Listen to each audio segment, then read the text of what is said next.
Hospital. This morning we're going to be interviewing Dr. Lawrence Martin.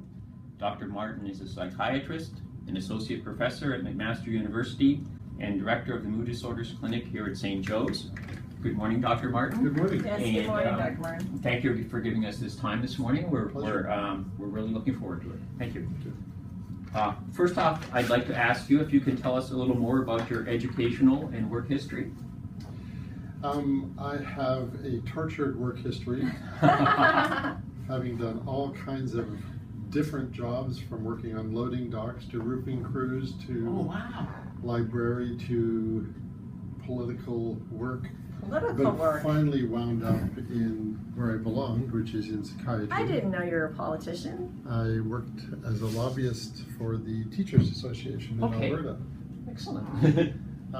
But found my preferred and true calling, I guess, ultimately in psychiatry. I did my undergraduate work here at McMaster, did a residency and fellowship in mood disorders at Toronto, and then came back here in 1995. Was there something about psychiatry that intrigued you to want to make it your lifelong profession? I remember when I was a medical student, we watched videotapes, some of which were of patients describing their experiences, and videotapes of people when they were ill. And I remember seeing a videotape of a fellow with schizophrenia and just being gobsmacked on what could possibly be going on that create this reality for this man. I went forward, I did internal medicine. I started to do internal medicine. And after a year of that, realized really psychiatry was the place I wanted to be. For me, I loved internal medicine, but this was much more interesting than internal medicine, and I switched to psychiatry as a specialty after that first year. It's simply, I saw that it's an area where there's tremendous growth in knowledge, right? Tremendous opportunity to help people make a difference, and it's just a lot more interesting. What would you say is most satisfying about the work you do? Well, the most satisfying thing in the world is when somebody comes in and says, I feel like myself again. That actually happened coming in this morning. I was stopped coming into the hospital by a patient who was admitted last week, and she's had a very good and relatively quick turnaround, and she said, I feel like I'm myself. And that, to me, those are the words that mean more than anything, because I think that we tend to think of people as being their illness when they're not. The illness is what keeps people from being themselves. Right. It gets in the way of them being themselves. And so the most satisfying in the world is when you've been able to help somebody and they feel like they are much more in control of their lives again, and moving forward with their lives and not preoccupied by the illnesses descended on them. Thank you. What do you find most difficult about the work you do? When that doesn't happen. Right. Yeah. I mean, the most difficult thing is that these are, whether it's mood disorders or anxiety disorders, whether it's schizophrenia, these are very serious problems that people wrestle with. And they are not easily fixed most of the time. There's a lot of mythology, for instance, with anxiety disorders, that anxiety is somehow, well, we all worry. And it's like, that is not anxiety. And people trivialize the illnesses. People say, well, I've been depressed too, and that's absolute rubbish. If you haven't been fully clinically depressed, you have no idea what the person's experiencing. It's true. Yes, and so only a person who's really experienced that clinical depression can really know what it really truly feels like, and it's a head to toe body changing experience. Exactly. And I've worked with the illness for more than 20 years, and I still would never say to anybody, I know what you're going through, or I know what you're experiencing. It is horrible. Depression is horrible beyond measure. And I think the worst thing anyone can say is, well, I know how you feel. You don't. I'm sure it must be very difficult to listen to problems of other people all day and not be affected by them, and perhaps take them home with you yourself. How do you avoid that?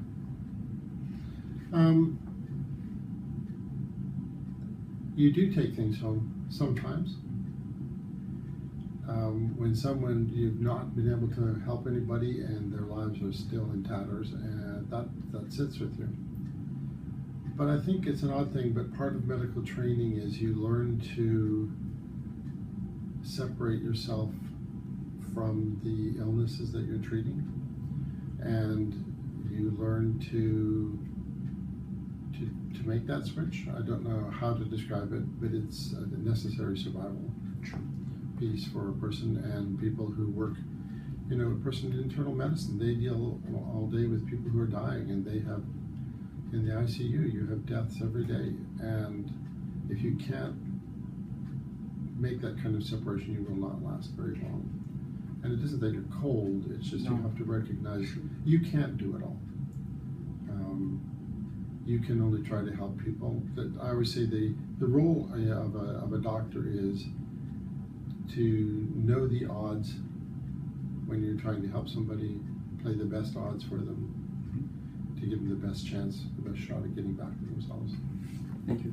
As long as you're trying hard, I think you can sleep at night. Could you tell us, Dr. Martin, what's the difference between a psychologist and a psychiatrist? A psychologist has training in, you could say, in the ways of the mind or in behaviors.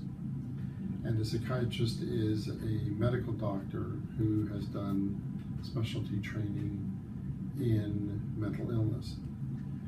The principal difference for many people is psychiatrists are able to prescribe medications, and psychologists do not have the right to prescribe any medications. They're not physicians. No. So psychiatrists have gone through all the same medical training as anybody else in their medical school and in their clerkships, etc. That's the principal difference. Okay, and I guess what psychologists would treat people using Well, behavior psychologists modification techniques, so perhaps? people sometimes will play one off against the other, and they're both absolutely integral to Sure. mental health. Mental health. Psychologists are frankly much more thoroughly trained in things like cognitive behavioral therapy, Right. much more trained in assessing personality structures, much better trained in delivering some of the psychotherapies. Right. Not all, but some. And so psychologists are very good at talk therapy. I put it, that's what people often describe it as talk therapy. But as much as talk, it's behavior therapy. It's Right. changing what you do each day. Sure. And they have more intensive training in that. Thank you. Would you say it's safe to say that that a clinical, that yourself as a psychiatrist, you are a medical doctor, but your focus is like on neuroscience, the neuroscience of the mind and how it relates to diagnosing clinical, pathological depression or bipolar I depression? think psychiatrists, for the most part, have a more biological view Yeah. of mental illnesses. That said, the training for psychologists in neuroscience is reasonably strong. But in psychiatry, I think we have a more, on the whole, biological view.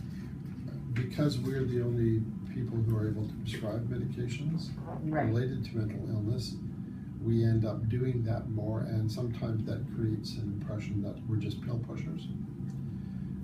Because we may not see patients for as long as other people do. We may not be as engaged in psychotherapy. The fact is, there is a relative shortage of psychiatrists, and when you have a shortage, you do what only you can do. So psychiatrists are the only ones who can use medication. And when you're trying to help somebody get back to themselves, it involves more than just pills. Right. Pills don't build skills, as a colleague says, and it takes a lot more than just medication, but medication is the thing that only a doctor can do. So, and I think sometimes people think that depression is all about mood, and it's a lot more than just mood.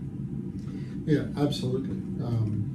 Mood is the most obvious part of something like depression or mania. But depression is far more than just mood, as you've suggested. The idea that depression is contained in the brain is naive, and the best example is if you look at, for instance, people who, if you're altering serotonin, there are far more serotonin receptors in your intestinal tract than there is in your brain. Right. Serotonin is much more highly concentrated in your stomach or in your intestines. Right. So when we give medications, they don't just affect the brain, they affect your whole body. And the illness itself affects your whole body. If you look at depression, for instance, we now think of it as being partly a problem of inflammation. Right. An inflammatory process. And there's quite a bit of evidence that if you look at markers of inflammation, if you look at things like TNF, there are several other markers, and if you measure the levels of those markers for inflammation, they are, generally speaking, higher in someone who's depressed. And when the person is better, those levels fall back to normal range. Now, it isn't a test you can do and say, your inflammation markers are up, therefore you're depressed. But the point is that the relationship between inflammation and depression is one, not one causing the other, but it's part of the same imbalanced process. Right. So there's some interesting initial work using anti-inflammatories to boost the effect of antidepressants. Some positive results for that. But that's also... What about a person's just general immune system? Does that... Also, it's more compromised. Yeah. You see that, and again, that's also tied in with inflammation. When people get a cold or the flu when they have had depression or when they are depressed, the depression gets much worse while they have the flu.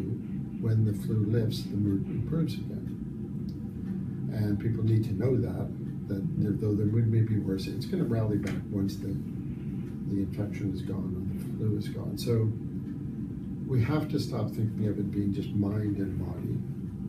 We got that from Descartes a long time ago, and he was wrong, and we've lived with it ever since. Mind and body are very much one and the same. They're interwoven, they're interconnected, as is everything. And so we need to stop thinking as if it's one or the other. Right. If you change your breathing patterns, it can have an effect on your mood. There's some interesting work that a colleague's doing in Toronto with yogic breathing for depression and anxiety, just looking at very rigorously regulated breathing, and it's getting some very good results for mood and anxiety. That's the body, that's not the brain. How do you, oh, sorry. I do yoga myself, and I know that deep breathing exercises in yoga really do make you feel wonderful. Yeah. How do you explain a person who says their mood is perfectly fine, yet their energy is just so sluggish and they just have such low energy? And then you have a person who's depressed, and a lot of them will also say they have low energy. Is that saying something about the energy in your body, the feeling of having energy or lack of energy, how that relates or doesn't relate to depression? Yeah, again, depression's not just mood. Yeah.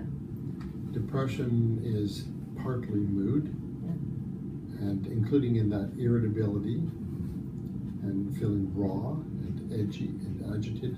When you're depressed, it's like a layer of your skin's taken off for most people, and they feel very sensitive, and they react very strongly to things, whether it's sad things or irritating things.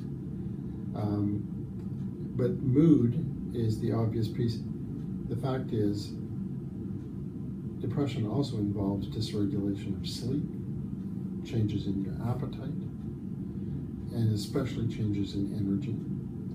Depression also very much affects how well you think. Mm-hmm. The cognitive part of depression has been poorly appreciated. Mm-hmm. But if you look at a person who's depressed, the data we've got is 94% of the time they are cognitively impaired, meaning almost always they have problems with their short-term memory, Mm-hmm. they have problems with concentration and focus, they have problems starting and finishing things, they have problems with organization.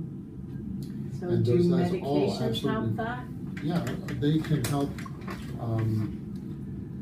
The medications we use mainly right now, the serotonin, most people use serotonin Right. reuptake inhibitors, so they increase serotonin. That's very good for the mood and the emotional part. Right. Serotonin is very good at putting a layer of skin on, Right. so that you're not so raw and reactive. Serotonin can help some with the appetite, and it doesn't do a great job with the focus and concentration part. That's why we often are adding on second medications, because what helps most with concentration Right. and with motivation is the dopamine and norepinephrine, and the SSRIs don't do anything to help those.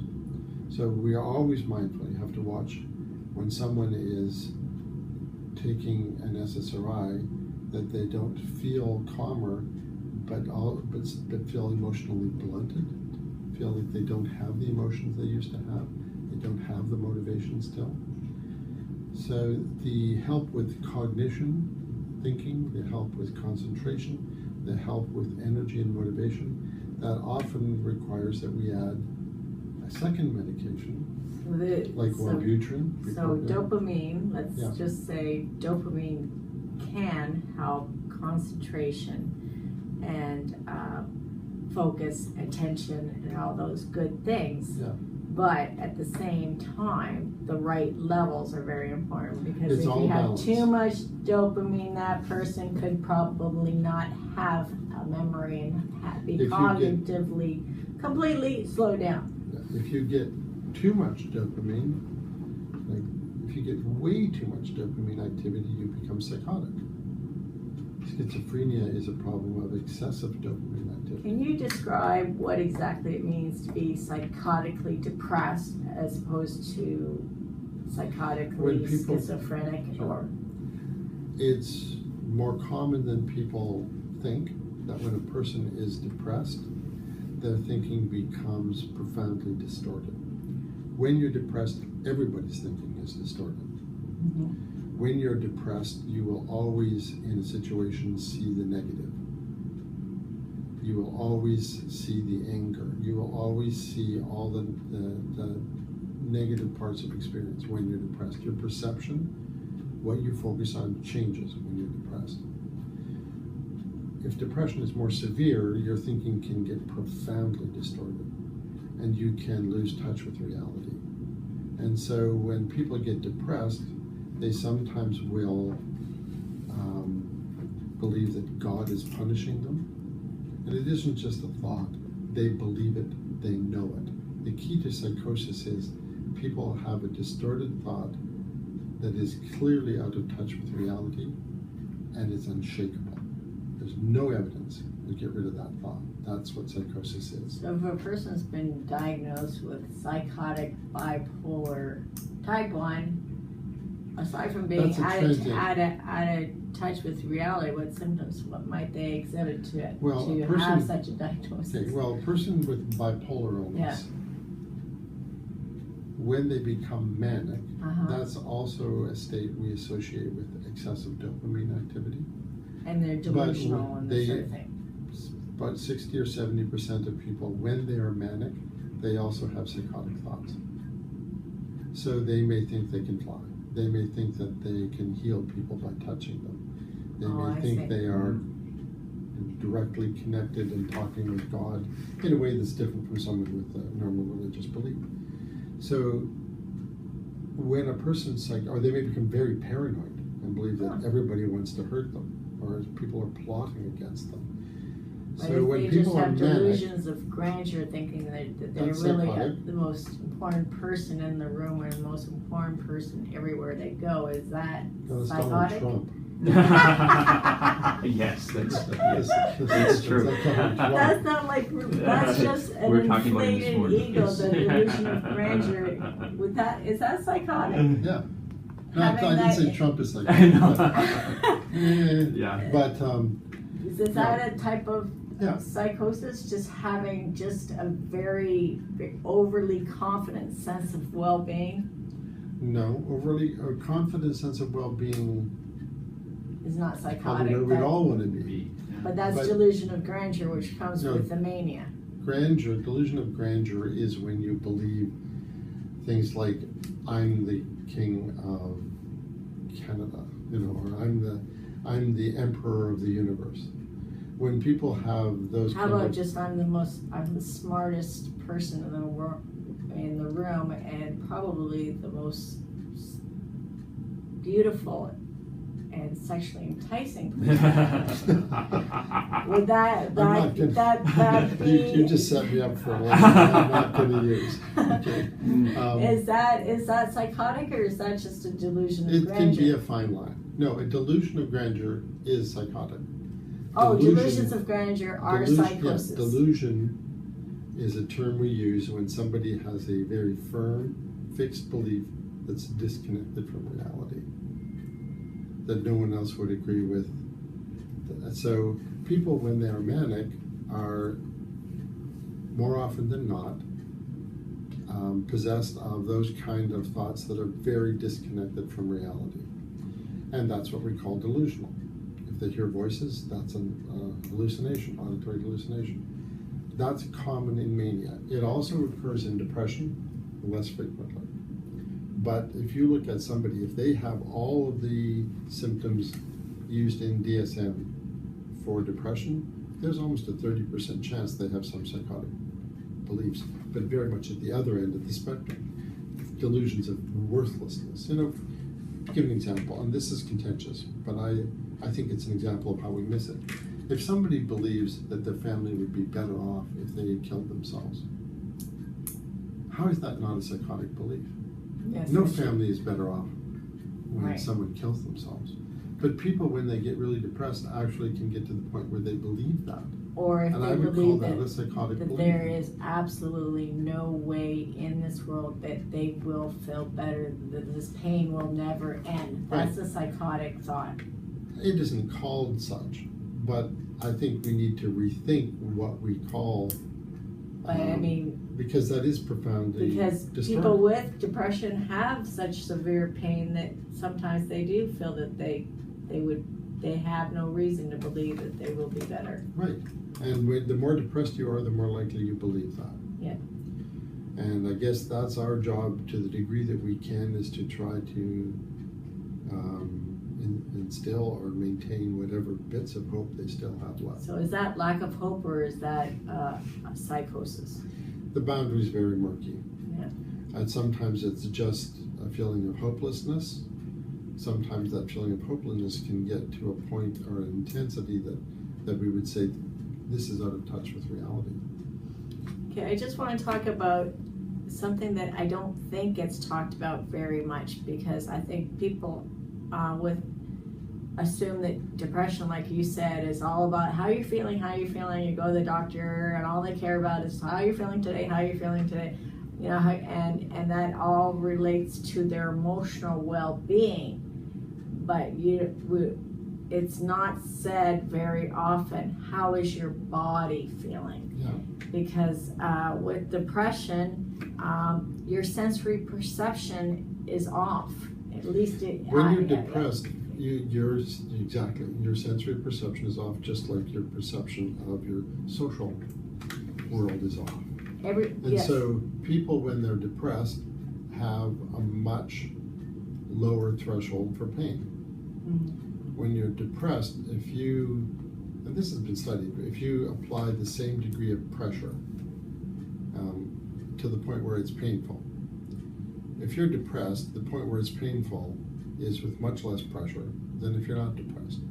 Your body is more sensitive. and people are more aware of and more have more of a tendency to focus on physical discomforts.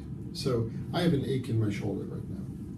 If I was depressed, it would be very easy for me to be obsessed by that ache to the point where it's all I could think about, and the ache would be experienced much more intensely because it's what I'm focused on. Is it because when I'm also not depressed, you're... I realize I've got other things to do, so there's an ache there, but whatever, it's there, I need to get on with what I'm doing. When you're depressed, you tend to focus on, again, the negative.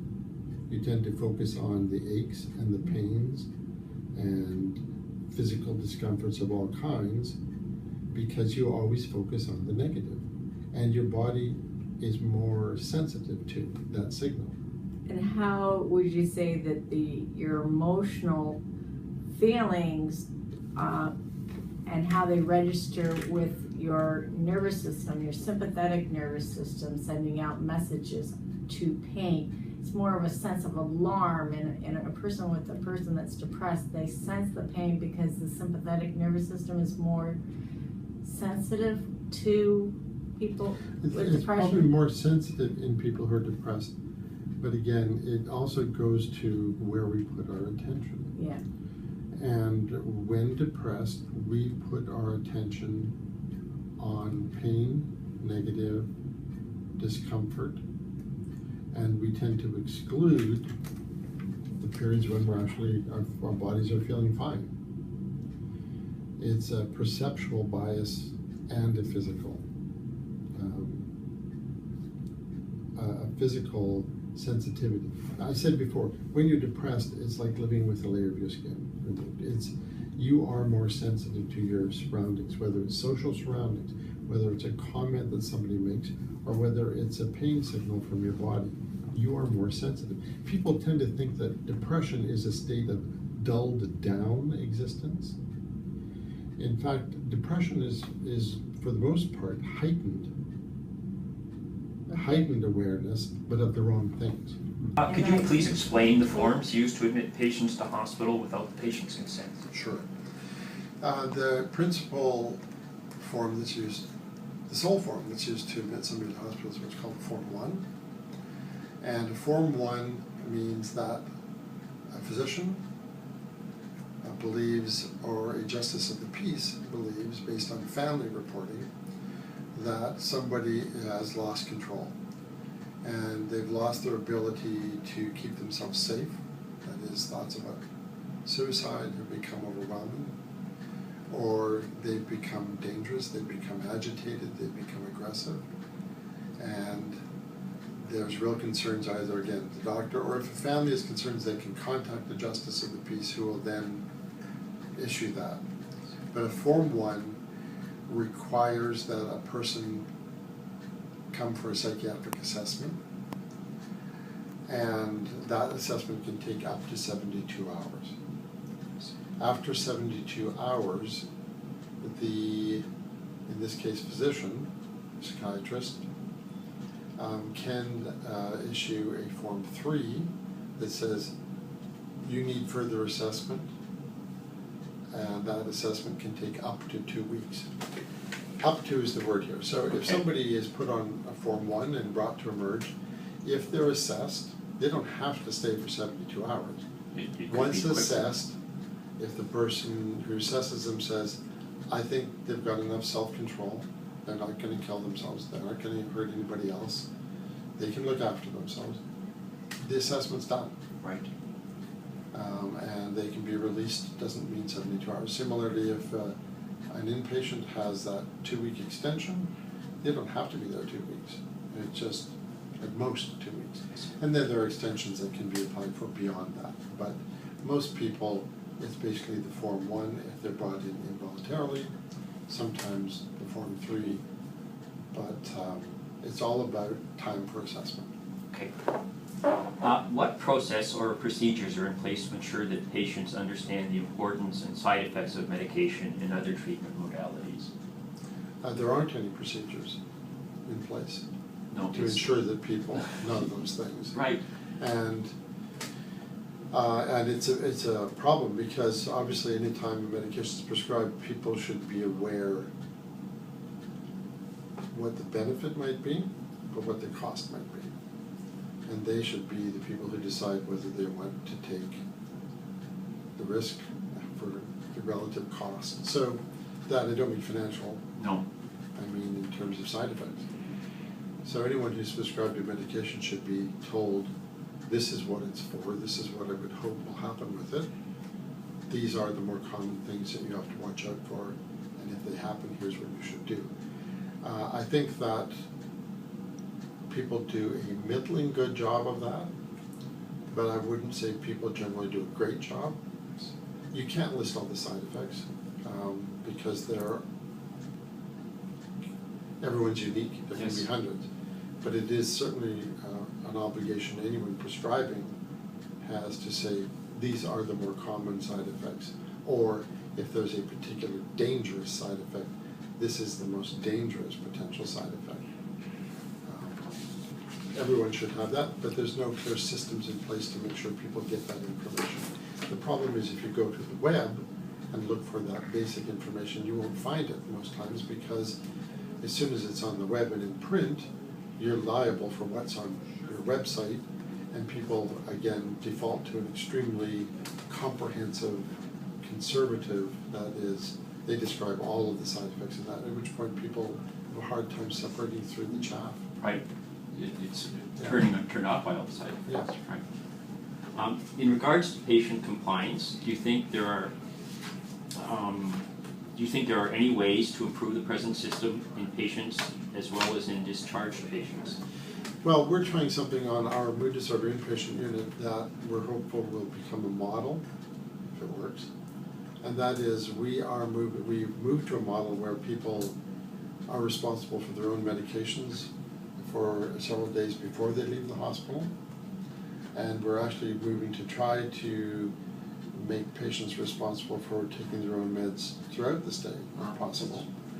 So that when you leave, you're not suddenly trying to figure out, well, what pills, what, and how many, and you've learned to manage your own medications. Mm-hmm.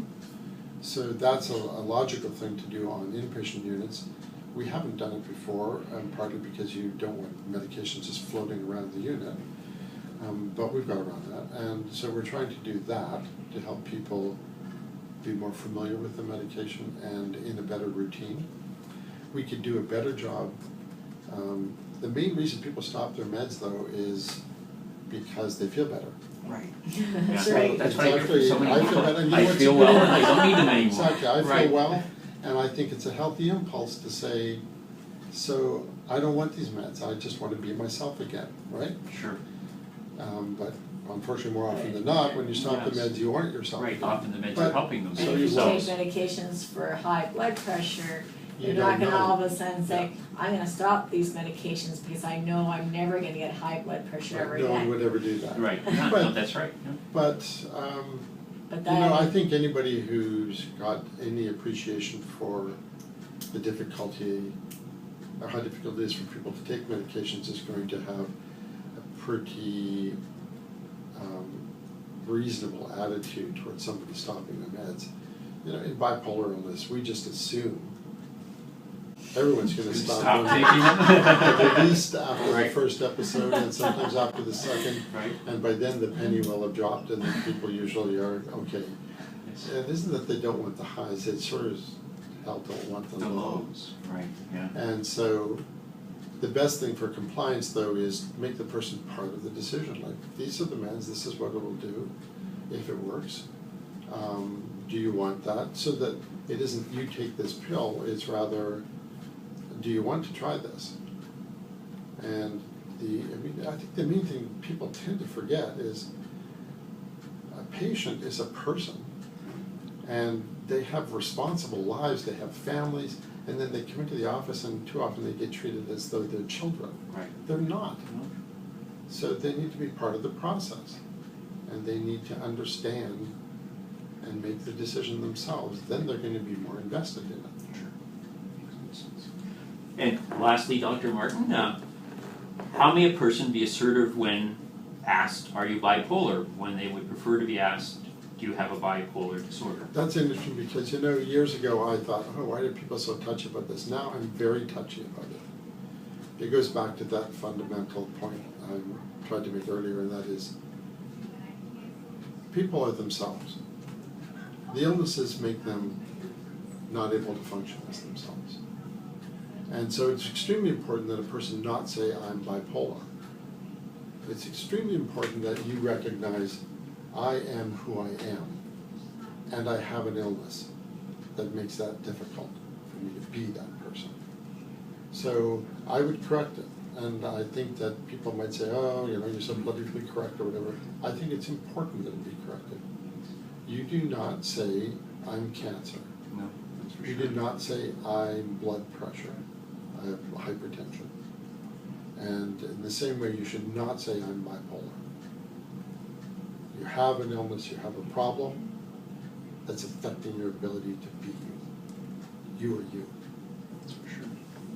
Well said. Yes.